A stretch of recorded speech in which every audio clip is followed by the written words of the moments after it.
watching. Subscribe.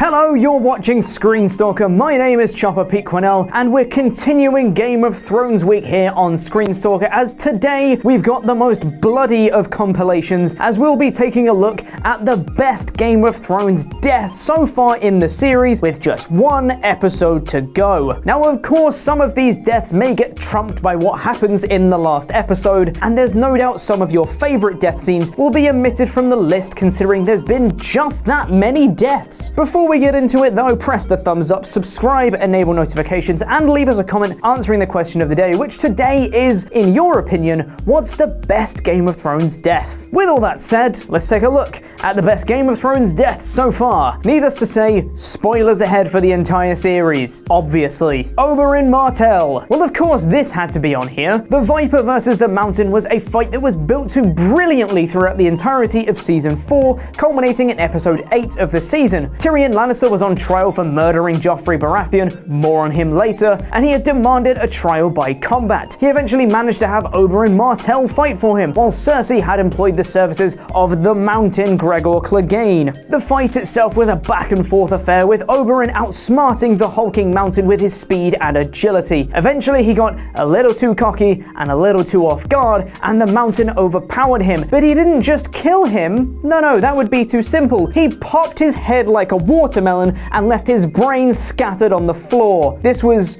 horrifying, gut-wrenching, but brilliant. Everyone at the Red Wedding. One of the most famous death scenes in the history of ever. The Red Wedding saw the Starks and the Northern forces take refuge at the Freys, where Edmund Tully was married to one of Walder Frey's many daughters. This was an offer from the Starks, as it was supposed to be Robb Stark marrying one of Walder's daughters, but he had to go and get married to the love of his life, the selfish bastard. As recompense for this act of treachery, Frey welcomed the wedding, but after the celebrations and drinking had begun, his men then promptly killed every living Stark and Stark sympathizer in the building. That means Robb, his wife, Catelyn, and all the other guys we don't know the name of. The scene itself was built brilliantly, adding tension subtly throughout the previous few minutes, including the reigns of Castamere playing beforehand. Joffrey Baratheon. This was possibly one of the most satisfying deaths in Game of Thrones. Everyone hated Joffrey. I mean, everyone hated Joffrey. Even Cersei, who loved Joffrey,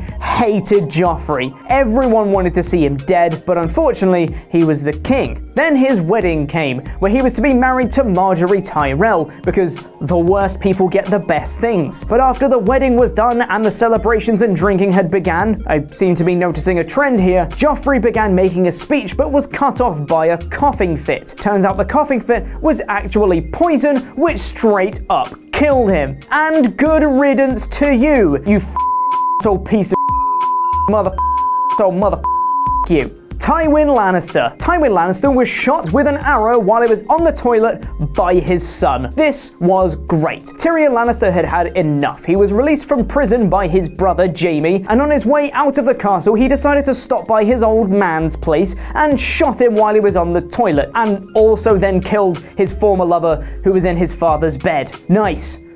Good stuff, Tyrion. Shireen Baratheon. Well, this was rather heart-wrenching, wasn't it? Stannis Baratheon was determined to force his claim to the Iron Throne, but a little bit of snow got in his way. In order for it to stop snowing, Melisandre manipulated Stannis into sacrificing someone. That someone in person just so happened to be Stannis' daughter, Shireen. Stannis turned his back while his daughter was burned alive and screamed for mercy. This was dreadful in the best way. Ned Stark. One of the most influential deaths in the entire series, and probably the one with the most consequences. Ned Stark was betrayed by Littlefinger and taken captive for treason. He was to be spared his life for admitting his guilt, which he was totally innocent of, by the way, so he did. But then Joffrey, the old piece of you, had him beheaded anyway, because Joffrey is the absolute worst. This was a death that really set the standard in terms of Game of Thrones not being scared to kill off major characters. Until Arya came along, of course. Viserys Targaryen. This one was a satisfying death because everyone hated him and he was an arrogant, self-entitled a-hole, but it was also just really cool. Khal Drogo had had enough of Viserys Targaryen's whining and threatening to kill his unborn child, you know, just the minor things, so he gave him a crown of molten gold which was poured directly over his head. This was amazing. Screw you, Viserys. Petyr Baelish, you stand accused of murder. You stand accused of treason. How do you answer these charges?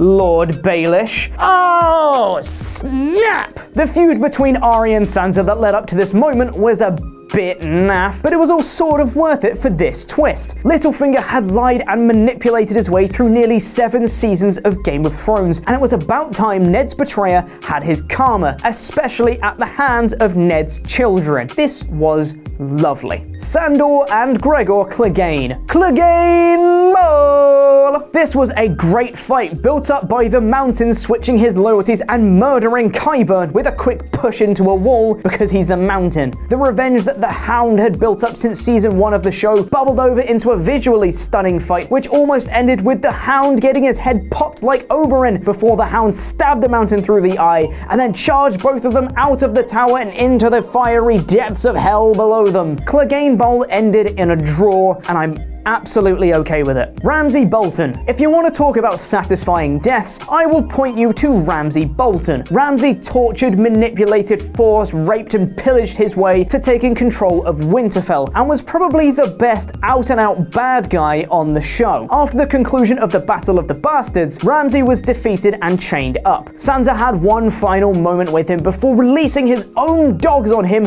to eat him alive. Well, eat him dead. He ended up dead because of them eating him. This was brutal, but my goodness me, was it justified. And Sansa smiled as she walked away. Bless her soul. These were just some of the best deaths in Game of Thrones, but of course there were so many more that I've had to leave off, so let us know your favorite in the comments below. While you're there, press the thumbs up, subscribe, and enable notifications. Click the videos to my right to be taken to even more content as well. I've been Chopper Pete Quinnell, and remember, we're watching.